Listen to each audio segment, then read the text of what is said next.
They say it was only for a minute. My daughter's voice, calm and coaxing but with that sharp edge underneath, the kind you learn to recognize when people want to control you without making a fuss. "It's just for a minute, Mom," she said, barely moving her lips as if the words might vanish in the cold air of the storage facility. Then the sound of the heavy metal door sliding shut echoed in the small space, a clanging finality that hammered into my bones harder than any slap. The lock clicked. I was alone, trapped inside the cold, stale darkness where only the faint smell of mildew and rust hung in the air. I knew right then that this was no accident, no misunderstanding born of a careless moment or fleeting temper. This was a decision made carefully and deliberately, one I wasn't meant to challenge or escape from. I am 81 years old. I live now in a small rented cottage on the outskirts of Fresno, a place I chose because it has a door I lock myself, windows I can open wide without fear, and neighbors who nod kindly but don't pry. I wasn't always this alone. Once, I belonged to a family, one that thought I was worth something more than a secret kept in the shadows, a burden to be hidden away. But that was before the day my daughter locked me inside a storage unit and left me there, as if I were nothing more than forgotten boxes stacked on dusty shelves. Before that day, I still had hope that she would see me, really see me, and that my years of love and sacrifice meant something. Now, I'm not so sure. When she first asked me to help her with the clutter in her garage, I didn't suspect anything was wrong. I trusted her because I had no reason not to, because a mother trusts her child until the day she learns she can't. The boxes were stacked too high, and she needed someone steady to reach for the things she claimed had sentimental value. I followed her down the narrow aisle between rows of neglected belongings and crates. She smiled at me in that way daughters sometimes do when they know they hold the power in a moment, but want it to feel like a favor, a shared secret. "Just one box," she said. "Then we'll get lunch." I nodded, though my heart was already tightening in my chest. There was something in her eyes I couldn't place, something cold, like the winter wind blowing through a broken window. When she shut the door behind me, locking it without a sound, I was stunned at first. The light from the small bulb overhead flickered and dimmed. I pressed my hands against the metal walls, feeling the chill bite through my thin sweater. I called her name, voice trembling, but the echoes swallowed my words, and outside the gravel crunching under her tires faded into silence. Time stretched and folded itself into a quiet, endless present. Minutes passed like hours. My breathing slowed, and I found myself counting the cracks in the concrete floor, the way the shadows shifted under the light, the distant hum of the highway somewhere beyond the fence.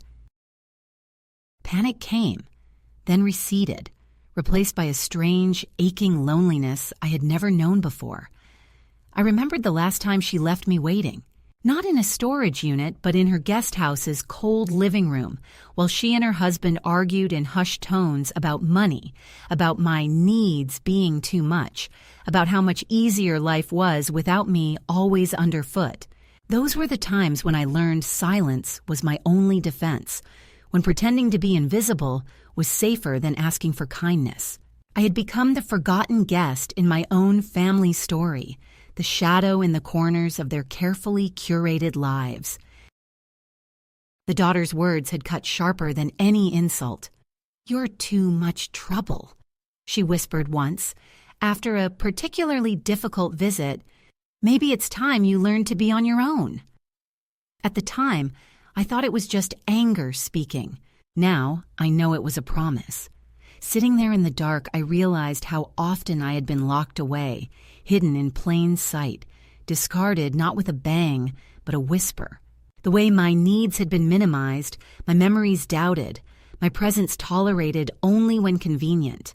It wasn't just the storage unit door sealing me inside that day. It was years of being shoved aside, spoken over, made to feel small by those I loved most. My daughter had made a choice, one that echoed all the quiet cruelties and dismissals I'd endured since I stopped being a young woman with dreams and became an old woman with too much history. She didn't see me anymore. Not really. She saw a problem to be managed, a relic to be stowed away. I wasn't angry, not at first. There was a deep, dull sorrow like a weight pressing on my chest. I thought about the many times I had made myself smaller, softer, less demanding, hoping to earn a place at their table, a moment of genuine warmth. I thought about the meals I cooked, the holidays I planned, the late nights I stayed awake worrying about grandchildren's futures. All those invisible hours spent stitching the family together only to be folded away like a fragile cloth, stored in a dark box where no one could see me unraveling. The ache of invisibility was almost worse than the lock itself. But there, in the suffocating silence of that storage unit, a small ember began to glow inside me.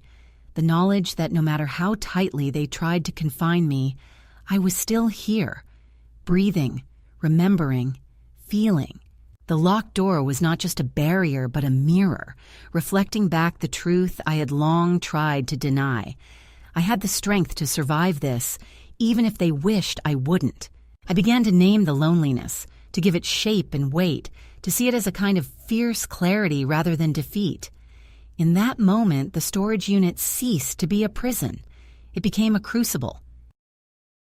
When she finally returned, hours later, her face unreadable, I stepped out quietly, the cold metal door swinging open with a hollow creak. I didn't meet her eyes. I gathered my coat, the scarf she had given me last Christmas, and walked away without a word. That night, in my small cottage far from the city and the people who forgot how to love me, I sat by the window watching the stars blink alive one by one and promised myself that I would never be locked away again, whether by doors or by silence.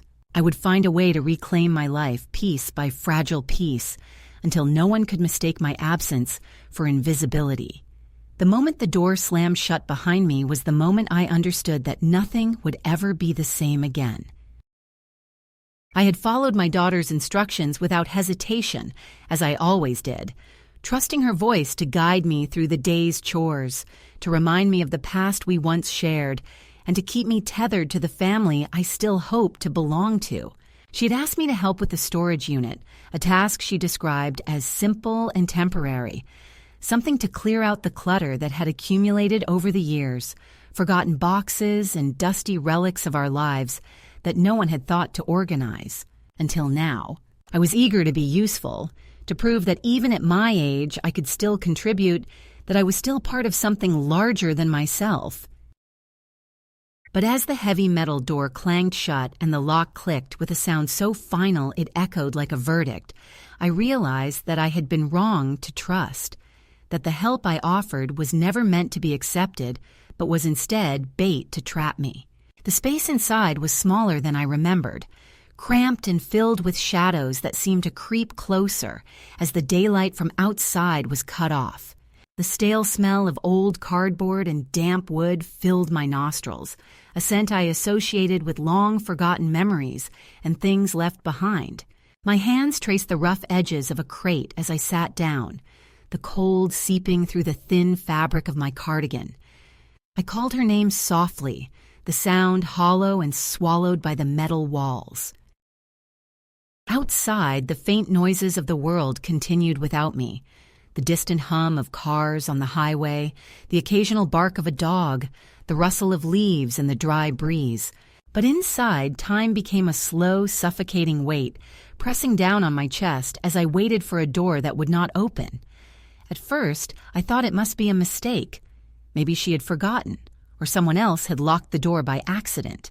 I pressed my hands against the cold metal, rattling the latch, hoping for a crack of light or a returning voice. The minutes dragged into hours, each one stretching longer than the last until I stopped counting. My throat was raw from calling her name, and my heart ached with a mixture of confusion, fear, and a growing sense of betrayal.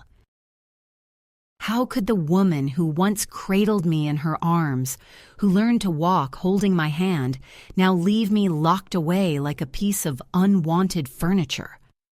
The silence answered with cruel certainty.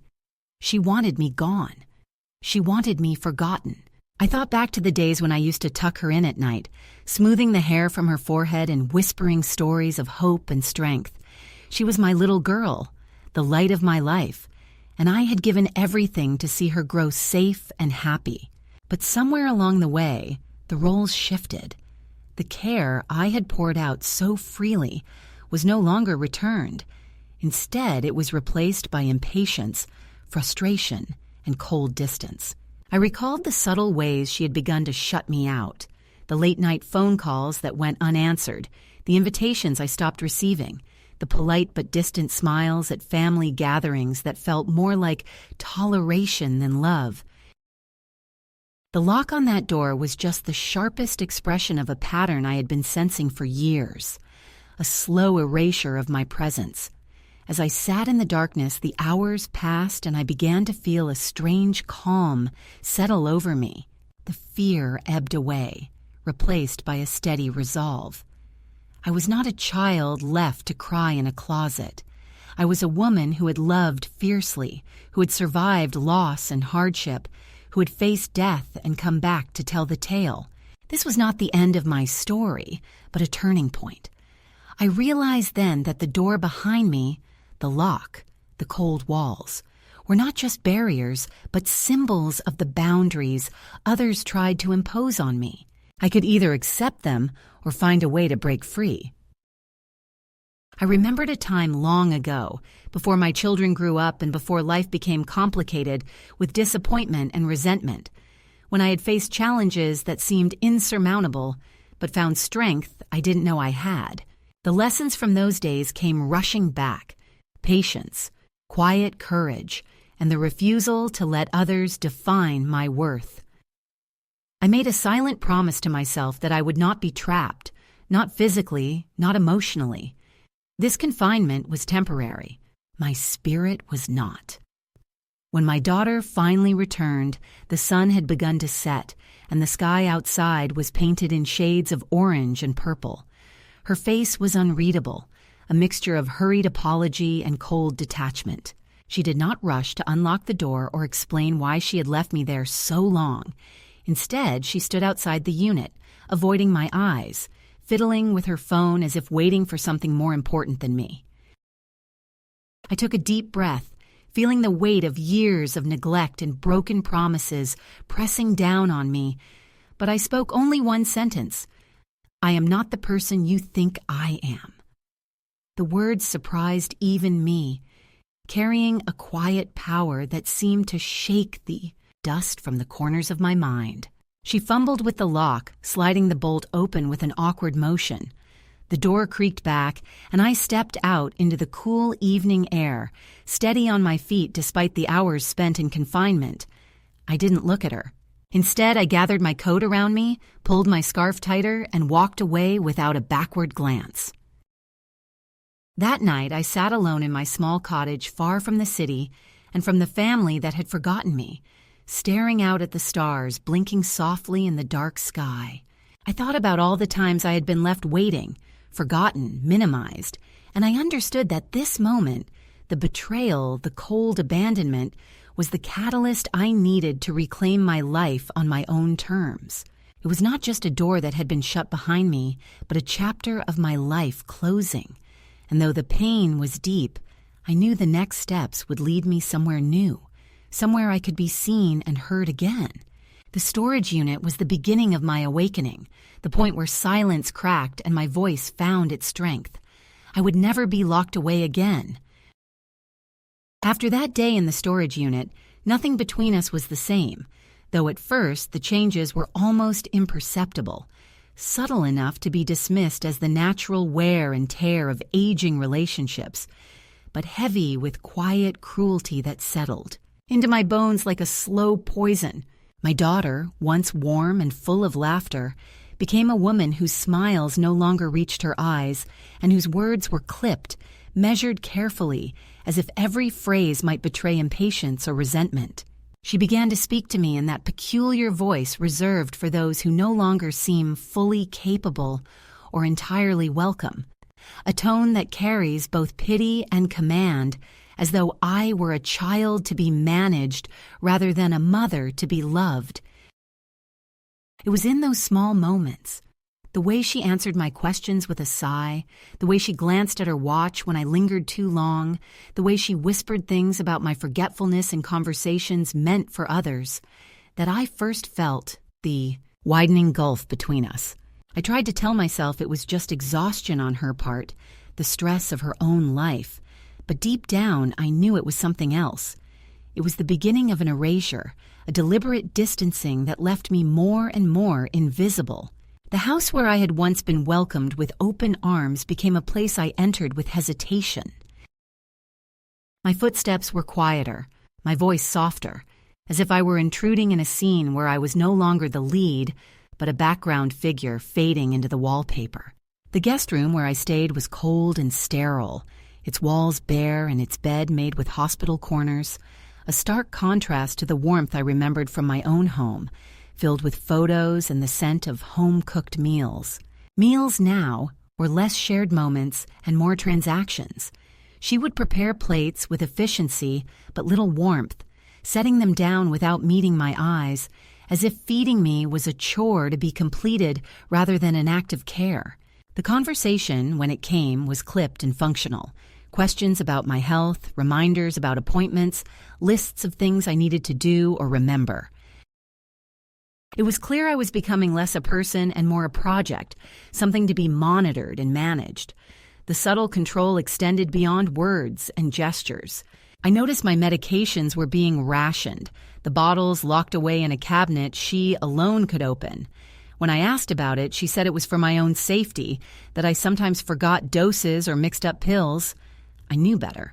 I had always managed my medicines carefully, keeping a schedule and noting every dose. But now, I was being treated like a child who could not be trusted with her own body. The lock on that cabinet became a symbol of my diminishing autonomy, a reminder that my choices were no longer my own. Friends and neighbors began to treat me differently as well.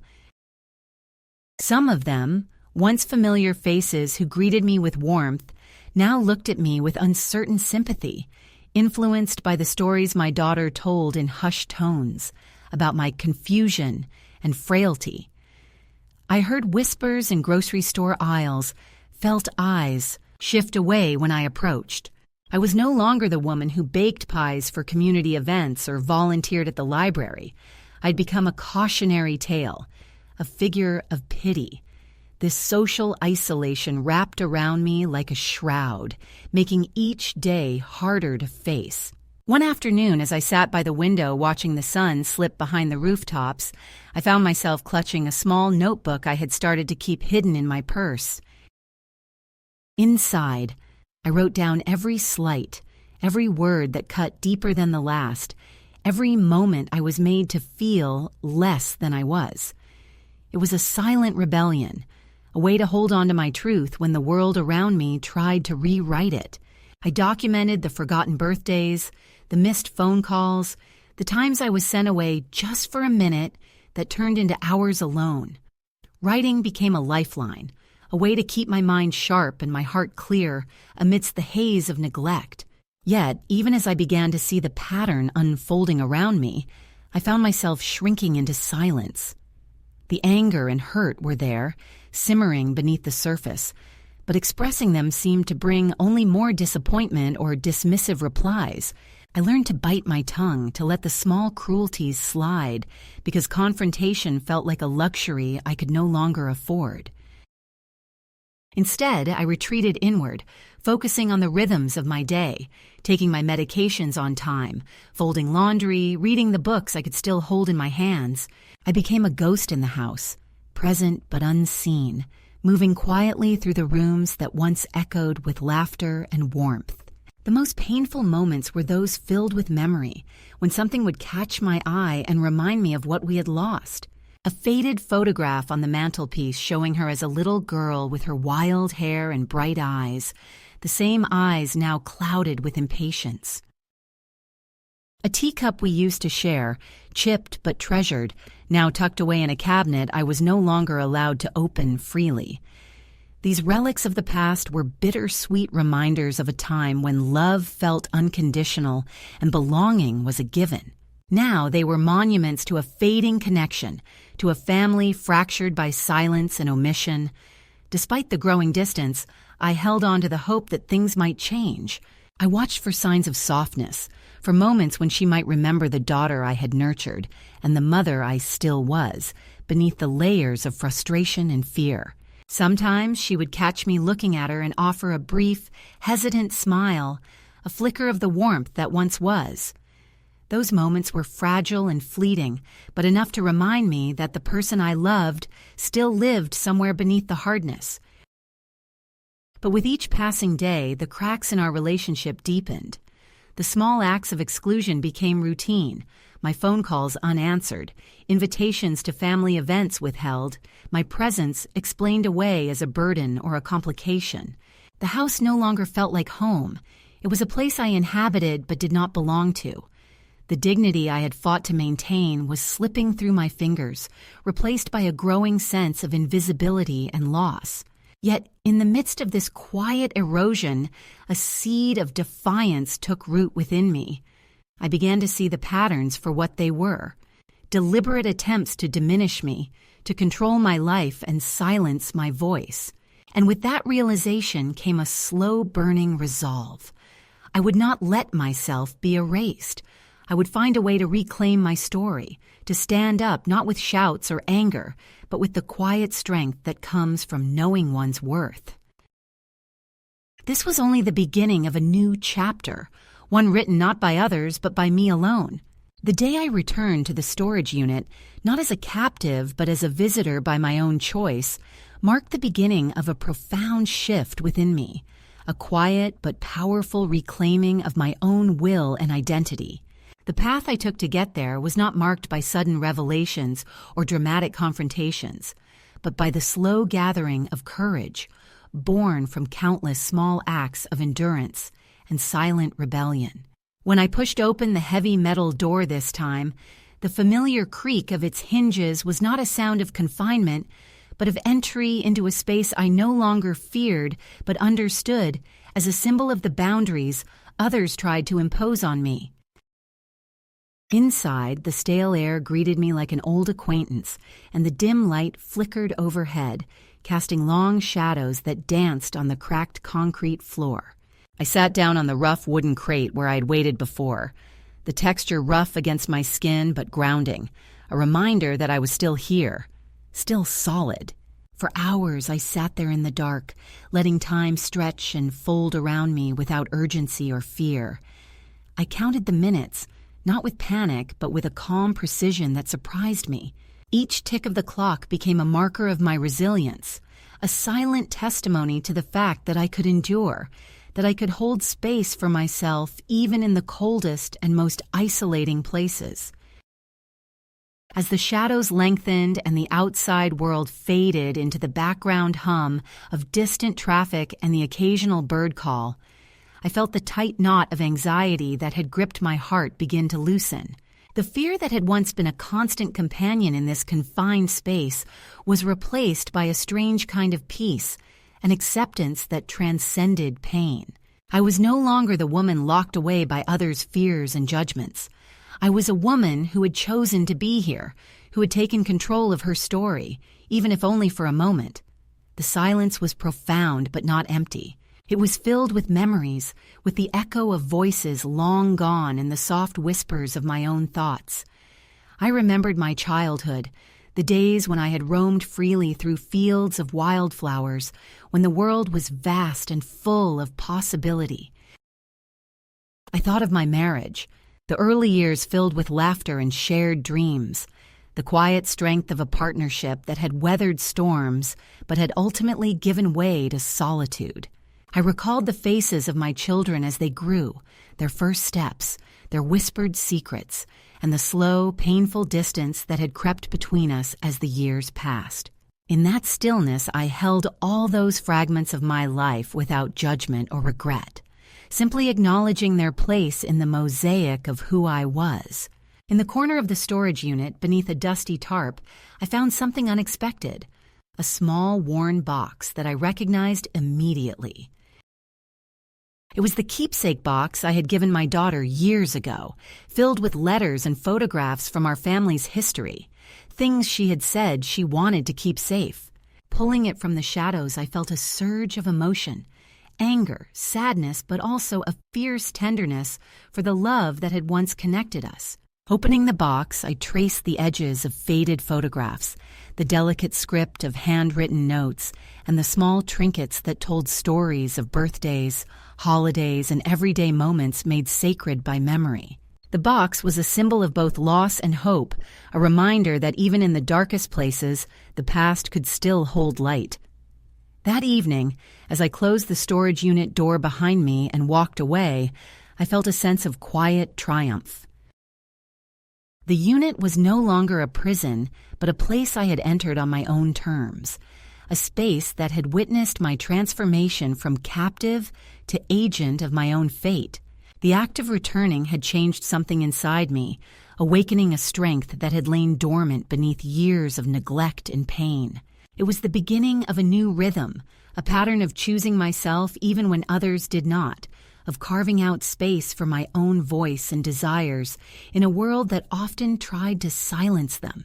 In the days that followed, I carried this shift into my life beyond the storage unit.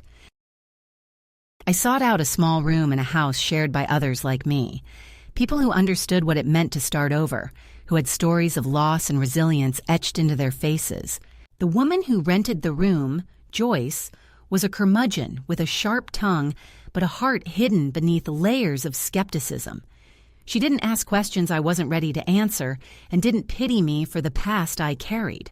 Her acceptance was simple but profound, a quiet acknowledgement that I belonged here not because of what I had lost, but because of who I still was. I found work at a small cafe, a place where the smell of coffee and fresh bread mingled with the laughter and chatter of morning regulars. The job was humble, demanding yet steady, and it grounded me in a routine that was both comforting and empowering. My hands, once trembling with uncertainty, grew steady as I learned to carry trays and pour steaming cups, to remember orders and smile without reservation. Each shift was a small victory, a reclaiming of purpose and dignity that no one could take away. Buying a coat one chilly afternoon became a symbolic act of self-respect. The navy wool coat I chose was not new but well made, its fabric warm and solid, its pockets deep enough to hold more than just keys and coins. Wearing it felt like donning armor, a statement to the world and to myself that I was still here, still worthy of care and attention. The simple act of wrapping myself in that coat became a daily reminder that I had the power to choose, to protect, and to nurture myself in ways I had long forgotten. This new life was not without its challenges. The past continued to cast long shadows, with letters and calls from my family reminding me of the roles I was expected to play, the apologies I was supposed to accept, and the forgiveness I was urged to offer. But I no longer responded with silence or submission. Instead, I held my boundaries firmly, choosing when and how to engage, refusing to be drawn back into patterns that diminished me. Each day was a negotiation, a balancing act between healing and asserting my right to exist on my own terms. In this turning point, I found not only a renewed sense of self, but also a deep, sustaining peace. It was not a triumphant victory shouted from rooftops, but a quiet, steady knowing that I was enough, that my life had value independent of others' approval or neglect. The storage unit, once a symbol of confinement, had become a sacred space of transformation, a place where fear gave way to courage, where silence blossomed into voice. And as I moved forward, step by deliberate step, I carried with me the lessons of that day, the memory of the shadows and the light, and the unshakable truth that I was at last truly free.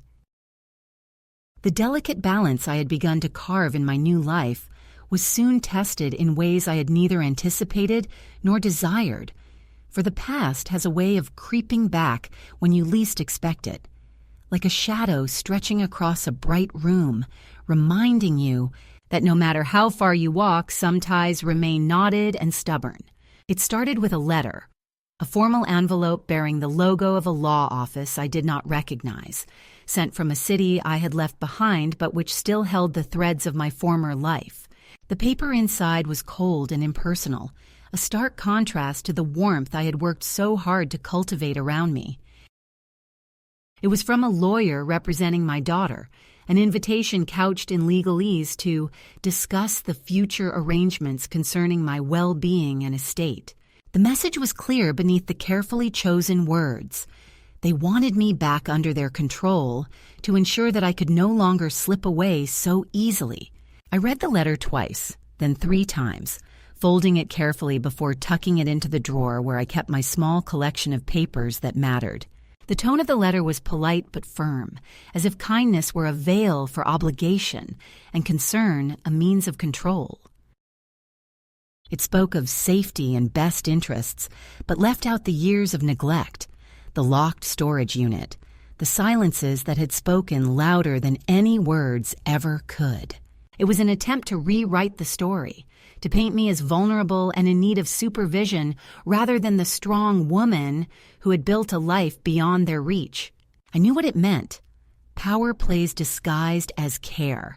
Attempts to draw me back into a web of dependence I had spent months unraveling.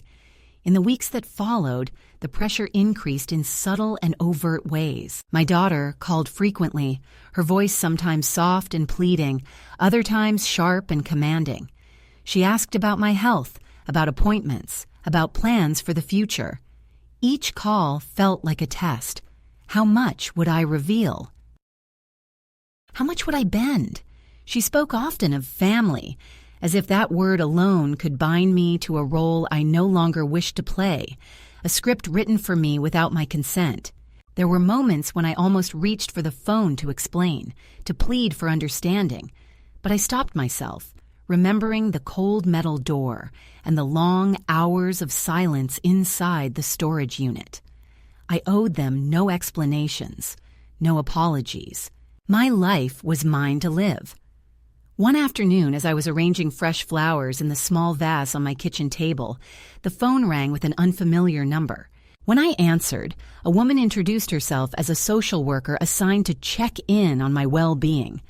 Her voice was kind but carried the faintest undertone of skepticism. She asked questions about my daily routine, my health, my living situation. I answered honestly, describing my small room, my job at the cafe, the friends I had made. She took notes and promised to follow up soon. I felt exposed yet defiant. It was a reminder that while I had stepped away from the family I once knew, the world around me still viewed me through a lens tinted by age and dependency. Then came the visit I dreaded, but somehow expected. A man in a dark suit arrived at my door one crisp morning, his expression serious and measured. He introduced himself as a legal representative for my daughter and son-in-law, tasked with discussing arrangements concerning my estate and health decisions. His tone was courteous but unyielding, a professional mask that barely concealed the underlying intent. He spoke of concerns for my safety, of the importance of ensuring my wishes were honored without confusion or dispute. I listened carefully, noting each carefully chosen phrase, each pause designed to elicit agreement. When he asked if I had considered appointing a power of attorney to manage my affairs, I remained silent for a long moment before responding that I was capable of managing my own life. That was the truth, but it was also a challenge. He left me with forms and brochures, urging me to think it over and promising to return with more information. The encounter left me unsettled, a mix of anger and exhaustion settling in my chest. I realized that the fight for my autonomy was not just against a single person, but against a system and a mindset that sought to define my worth by my dependency. It was a fight I had no choice but to continue, quietly but resolutely. Amid these pressures, I found an unexpected ally in the cafe where I worked. Heather, the young woman who managed the morning shift, noticed the tension in my voice and the way I sometimes flinched at unexpected noises on the phone. One day, after the rush of breakfast orders had settled, she pulled me aside and said softly, "You don't have to be strong all the time, you know." Her words surprised me, coming from someone so much younger, but they offered a small comfort. We talked then, not about family or lawyers, but about books and music, about the small joys that made life worth living. Heather's quiet presence was a balm, a reminder that not all connections demanded power or control. Yet the past was never far behind. One evening, as I returned home from my shift, I found an envelope slipped under my door. Inside was a letter from my grandson, the only family member who had reached out since I left. His words were tentative but filled with warmth and longing. He spoke of confusion and sadness, of the hope that we might one day bridge the distance between us. Reading his letter, I felt a pang of both joy and sorrow. He was a thread connecting me to the family I had lost, yet also a reminder of all that had been broken. The days grew shorter and colder, and with them, the visits from the lawyer and the calls from my daughter grew more insistent. They spoke of concern and care, but I heard the unspoken demand for control. I refused to be drawn back into old patterns, standing firm in my decisions, even when it meant enduring their disappointment and anger. The struggle was exhausting, a constant weighing of boundaries and consequences, but I was no longer the frightened woman locked in a storage unit. I had found my voice, and though it was sometimes quiet, it was unwavering. One night, after a particularly difficult call, I sat by the window holding the letter from my grandson, feeling the weight of years of love and loss. I realized then that my fight was not just for myself, but for him, for the possibility of a relationship that was honest and free from pain. I wrote back not with anger or accusation, but with a gentle invitation to meet on my terms, in a space where healing might begin. It was a small step, but a meaningful one. Through all this, I continued to build my new life, working at the cafe, spending evenings with Joyce, the woman who had become my unexpected friend and confidant, and taking quiet walks in the neighborhood that had become my home. The past pressed against me like a relentless tide, but I stood firm like a rock, weathering the storm with a calm strength I had rediscovered within myself. The second escalation had come, bringing pressure and confrontation, but also clarity and resolve. I was no longer running from my past.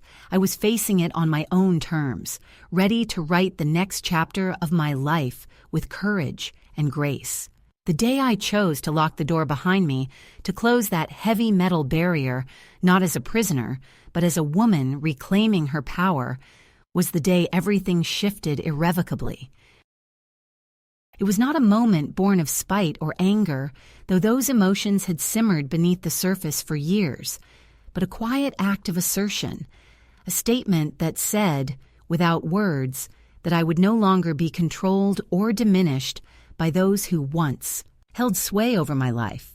The storage unit, once a place of confinement and fear, became a stage for my reclaiming, a symbol of the boundaries I was now empowered to set. I had learned the hard way that freedom was not given but taken, and on that day, I took it with steady hands and a calm heart. The morning began like any other, with the soft light filtering through the curtains of my small room and the familiar routine of brewing coffee and preparing for my shift at the cafe. But beneath the surface of ordinary tasks, a plan had taken root, a plan to confront the past not with violence or recrimination, but with a simple, undeniable truth. I was no longer theirs to confine. When my daughter called earlier that week to ask for help with the storage unit, I had agreed, not out of compliance, but because I knew this was my chance. The chance to face the place where she had locked me away, to turn the tables, to show that the power to lock doors was no longer hers alone. Arriving at the storage facility, the air was crisp and smelled faintly of dust and rust, familiar yet charged with the weight of memory. My daughter waited by the gate, her expression guarded but polite. unaware of the resolve that lay beneath my calm exterior. As we walked together to the unit, the silence between us was thick, filled with unspoken histories and the distance that had grown over years of neglect and misunderstanding. She handed me the key with a brief nod, her fingers brushing mine for a fleeting moment, a touch that carried a mix of defiance and something almost like regret. Inside the unit, the dim light flickered overhead, casting long shadows that seemed to dance with the ghosts of the past. Boxes and crates were stacked in familiar disarray, the scent of aged paper and forgotten things surrounding me like a shroud. I moved with purpose, opening drawers and lifting lids, pretending to search for something important, while in truth, my mind was already made up. My daughter watched, her eyes flickering with uncertainty as she followed my movements, sensing but unable to articulate the shift in power. Then, with deliberate calm, I closed the door between us, the metal sliding shut with a sound that echoed like a declaration. I slid the bolt into place, the click of the lock ringing out like a bell. "I'll be right back," I said softly, a phrase once spoken to me with empty promises, now transformed into an assertion of agency. I stepped outside and turned away, the sound of my footsteps steady on the gravel as I walked to my car and drove away, leaving behind not just the storage unit, but the chains of a past that had bound me for too long. The hours stretched ahead like a vast, uncharted space, filled with the quiet thrill of freedom and the weight of consequences yet unknown. That night, I found refuge in the company of an old friend, a woman who had seen the darker sides of life and survived with her spirit intact. We sat together in her modest kitchen, the warmth of the stove and the smell of brewing tea wrapping around us like a shield.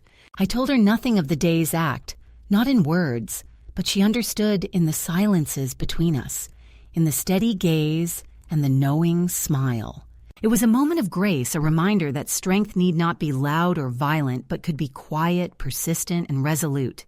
The next morning, as dawn broke over the neighborhood, I returned to the storage unit, not to confront my daughter, but to reclaim the space on my terms. Unlocking the door, I stepped inside and lit the small lantern I had brought, its soft glow chasing away the shadows that had once seemed so menacing. I gathered a few items, photos, letters, keepsakes, that held the essence of my life and love, the parts that no one could take from me. As I packed these treasures into a worn bag, I felt a profound sense of closure, as if each folded letter and faded photograph was a stitch, mending the wounds of years. When my daughter arrived later, she found the door open and the unit emptied of the things she had tried to use as anchors of control. Her eyes searched mine for anger or accusation, but I gave her only calm resolve. "I've taken what matters," I said quietly. "The rest is no longer yours to hold."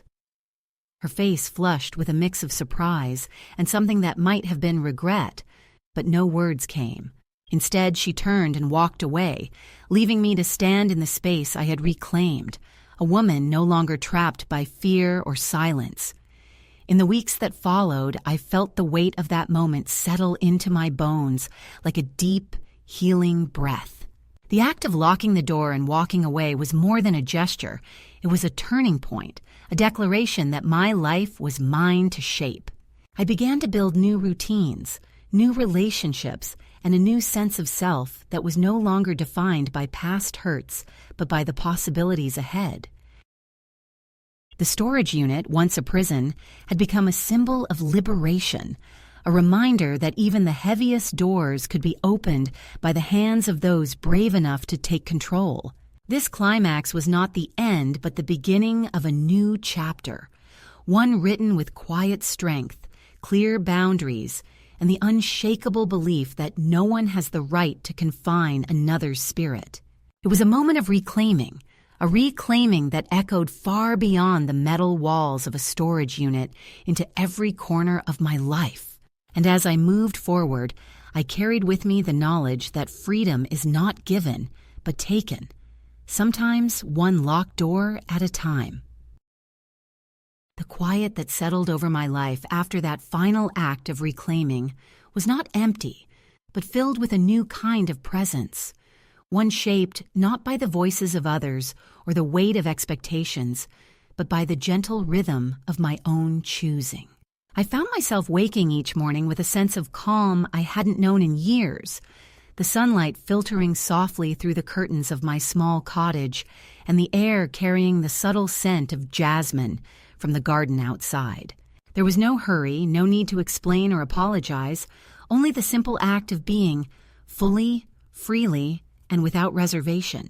The key to the storage unit, once a symbol of confinement and pain, now hung on a nail by the door, a reminder of how far I had come and how much strength had been forged in the silence. My daughter's messages came less frequently, their tone shifting from demands to hesitant inquiries, but I no longer felt compelled to respond. I had learned that some bridges once burned could not be rebuilt on someone else's terms, and that true peace comes not from reconciliation, but from acceptance. My grandson's letters continued, filled with stories of his life and small questions about mine, and I treasured them as the fragile threads connecting me to the family I had chosen to leave behind but never truly abandon. When he came to visit, the moments between us were quiet and tender, free from the weight of past grievances, a chance to nurture a new kind of relationship rooted in honesty and respect. Living on my own terms meant embracing both the joys and the challenges of independence. I found comfort in the routine of my days, the morning walk to the cafe where I worked, the conversations with neighbors who knew me not as a problem to be managed, but as a person to be seen. I filled my home with books and music, with the scent of fresh bread baking in the oven and the soft glow of lamps that lit the evenings with warmth. The coat I had bought for myself hung in the closet, its fabric worn soft by use, but still a symbol of the dignity I carried with me. In these small acts of care, I found a sense of wholeness that no past hurt could diminish. Sometimes, when the night was still and the house quiet except for the slow ticking of the clock, I would sit by the window and think about the journey I had taken, from the locked storage unit to this place of peace. And I would write letters to myself, words of encouragement and remembrance folded into the quiet spaces of my heart. "You waited too long to be free," one note would say, "but you are here now. You have taken back your story." These letters were not for anyone else but me, a testament to the resilience and courage that had carried me through the darkest hours and into the light of a new beginning. The world outside continued to turn, with its noise and chaos and demands, but I had learned to listen for the quiet voice within, the one that told me I was enough, that my life mattered beyond the judgments of others. I knew that there would be days when the past would whisper its old fears and doubts, but I also knew that I had the strength to meet those shadows with compassion and resolve. My story was no longer one of abandonment or invisibility, but of renewal and hope, a story that I owned fully without shame or apology. To any woman who finds herself locked behind doors not her own, whether literal or metaphorical, I say this: the key is always within reach. It may take time to find, and the journey may be lonely, but the freedom that awaits on the other side is worth every step. You are not invisible. You are not forgotten. You are more than the roles others assign you. You are the author of your own life, the keeper of your own light. When you choose yourself, you reclaim not only your past, but the infinite possibilities of your future. And so I live now in the quiet strength of my own making, a woman who has walked through shadows and emerged into the dawn. The door is open, the key hangs nearby, and the world is waiting. I am ready. In the weeks that followed, I found that life after the final chapter is quieter, but not in the way people imagine when they speak of endings. It isn't silence like a closed book. It's more like the pause between chapters, a space where the page is blank, but the pen is still in my hand. The first mornings were almost disorienting. No urgent phone calls to dodge, no letters in the mail demanding my compliance, no footsteps pacing outside my door. I would rise slowly, allowing the sunlight to spill across my table, and brew my coffee in the old ceramic pot I had carried with me from the very first home I'd built for myself decades ago. It felt almost like stepping into a softer world, one where my thoughts no longer had to race ahead to defend themselves. Sometimes I would walk to the park near my cottage, where the path curved through a line of maple trees whose leaves had begun to turn, their reds and golds drifting down to collect in loose, crackling piles along the edge. The benches there were worn smooth by years of use, and I would sit with my hands folded, watching children run across the grass or older couples strolling slowly, arm in arm. It struck me that I was neither of those things anymore, not the hurried parent chasing a child, nor the settled partner moving in sync with someone else, but something entirely different, a woman living on her own terms after a lifetime of being, defined by others. There was a new dignity in that, even if the world didn't always see it. The key to the storage unit still hung on a small brass hook by my door. Sometimes I would catch myself glancing at it while passing by, as though it might whisper something if I looked long enough. It didn't feel like a weapon or a burden anymore. It was a reminder, a small talisman of the day I chose myself over fear, the day I drew a line no one would cross again.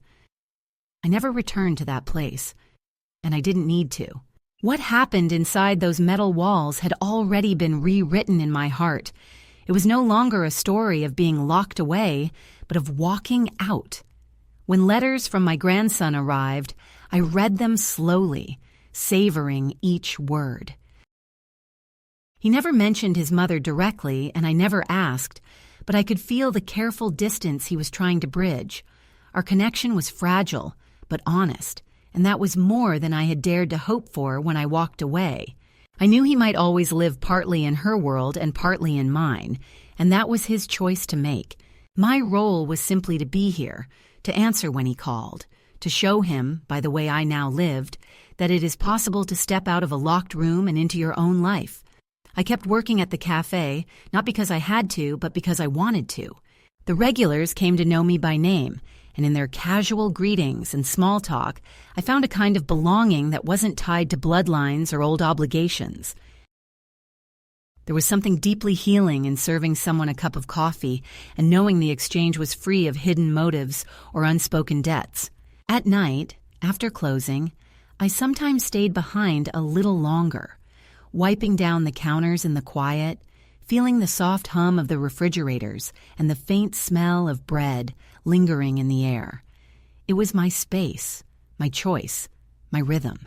The past didn't vanish. It still visited in moments, in dreams, in the sudden chill of memory, but it no longer dictated the shape of my days. I had learned to let it sit in the corner without giving it the power to move into the center. The woman who once sat in the dark of a locked storage unit now sat in the sunlight of her own kitchen, writing her own pages one day at a time. There was no dramatic reconciliation, no tearful reunion. There was simply the slow, steady building of a life that fit the contours of who I had become. If I have learned anything worth passing on, it is this. You do not have to wait for someone to open the door for you. Sometimes you can turn the handle yourself, and sometimes you can walk away from the door entirely, leaving it, and the people who kept it shut behind. There is a different kind of peace in that choice, a quiet that hums with possibility. And as I stand here now, with the autumn wind brushing through the open window and the scent of fresh coffee rising from my cup, I know I am no longer waiting. I am living.